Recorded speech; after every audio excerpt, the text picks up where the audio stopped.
was here last year to talk about it, and here he is again with some news and discussion of what he's discovered. David Steinberg.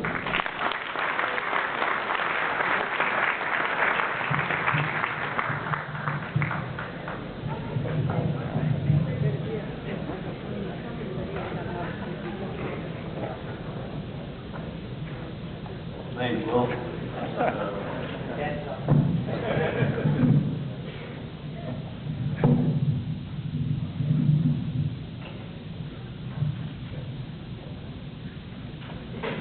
Hi, I'm David Steinberg. I'm the founder and director of the Pre-Shortzian Puzzle Project.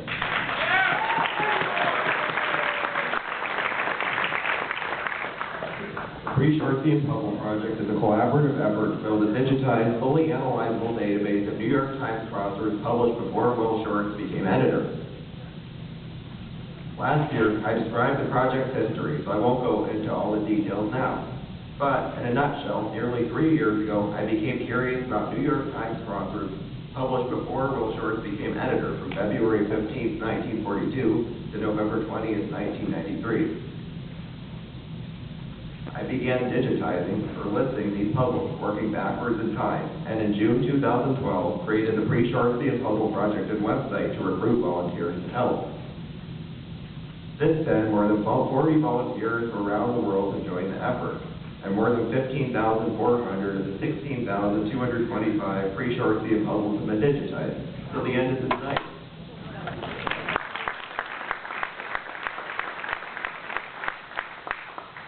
At this point, all the Pre-Shortzian puzzles from 1978 through 1993 have been listed and proofread and are up on Expert Info, and we're now digitizing puzzles from 1948.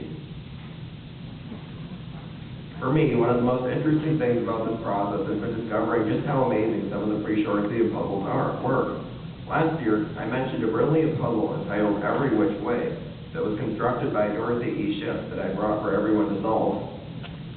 There was a mix-up, though, so that didn't end up happening. But I posted the puzzle on Scribe, and I just checked the other day and saw that more than 500 people had viewed it and probably tried to solve it.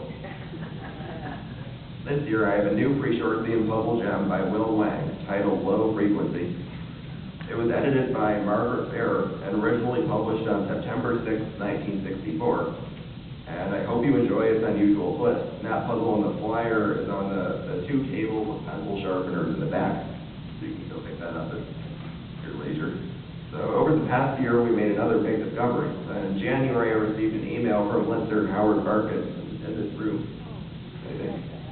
Howard had read an article in which legendary constructor and now centenarian Bernice Gordon had said she had a vague memory of her first New York Times crossword containing the entry Mamie Eisenhower.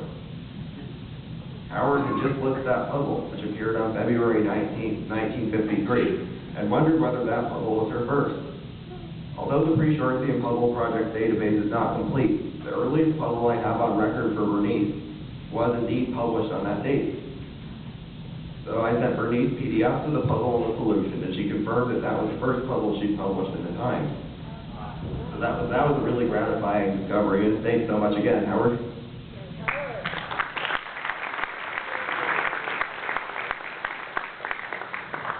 And this past year, the project's value outside the crossword community was nationally recognized by the Davidson Institute for Talent Development with a $25,000 award, which was a great honor.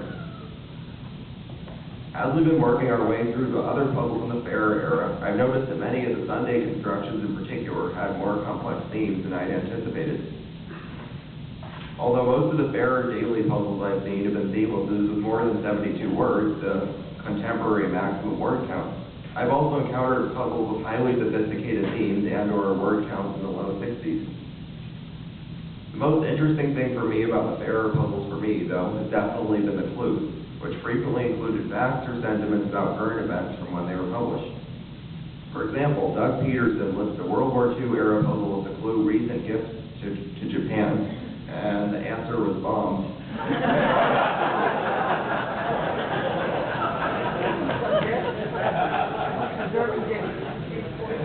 Some Farrer puzzle clues were also amusing and thought-provoking, such as the clue obvious answer to traffic problems.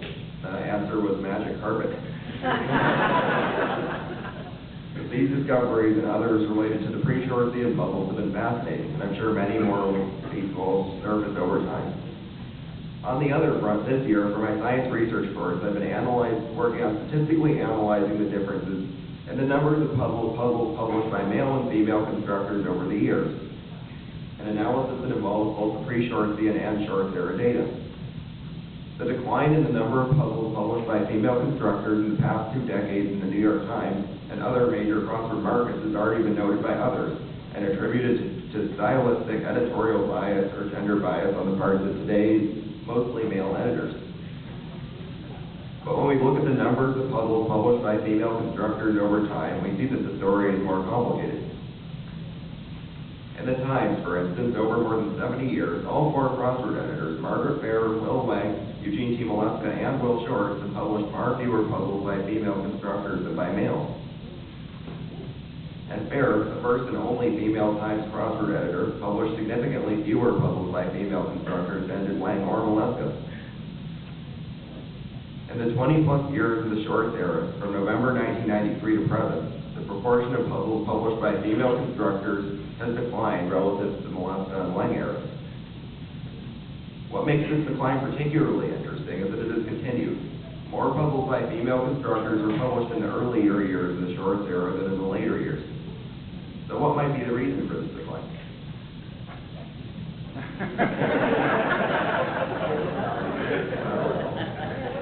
My hypothesis going into the study was that the advent of construction software could help explain the decline in the proportion of puzzles published by female constructors. The hypothesis basically grew out of the numerous studies showing that females are far less likely than males to enter computer and other technology-related fields. This gender difference begins early and persists, resulting in relatively few women in the higher echelons of technology fields. Testing this hypothesis was challenging because it required determining when construction software became mainstream enough to have an effect. After soliciting estimates on Crucifer, Bell, and elsewhere, I decided to test 2 pre-software time periods within the Shortz era. The first, the early estimate for the beginning of Will's editorship, November 21st, 1993, through 1999, and the second, the late estimate from the first half of Will Shortz's editorship, November 21st, 1993, through November 20th, 2003. In each time period, I ran tests with the daily and Sunday puzzles, as well as with just the Sunday puzzles.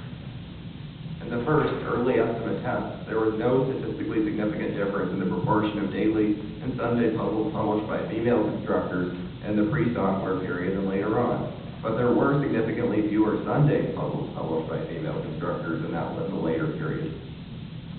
And in the second, late estimate test, which divided the 20 years of Will's editorship into 2 equal halves, the proportions of both the daily and Sunday and the Sunday-only puzzles published by female constructors were significantly higher in the pre-software period than in the post-software period. These findings support the hypothesis that the increasingly widespread use of construction software might indeed help to explain the decline in the proportion of puzzles published by female constructors. If we look at the history of crossword construction, before software was available, all constructors, male and female, built their puzzles by hand. Although there were still proportionally more puzzles published by male constructors than by female constructors, the gender disparity was not as pronounced as what we see today. My theory is that when crossword construction software really began to take off, women, with some exceptions, were left behind. It wasn't that they couldn't master the software. Clearly they could, and every bit as well as their male counterparts. But as a group, female constructors may not have embraced it in the way that more technologically oriented males did. I think construction software also changed the puzzles themselves, giving rise, over time, to more complex constructions. The more skilled a constructor is with the software, the more he or she can manipulate the software to create complex constructions.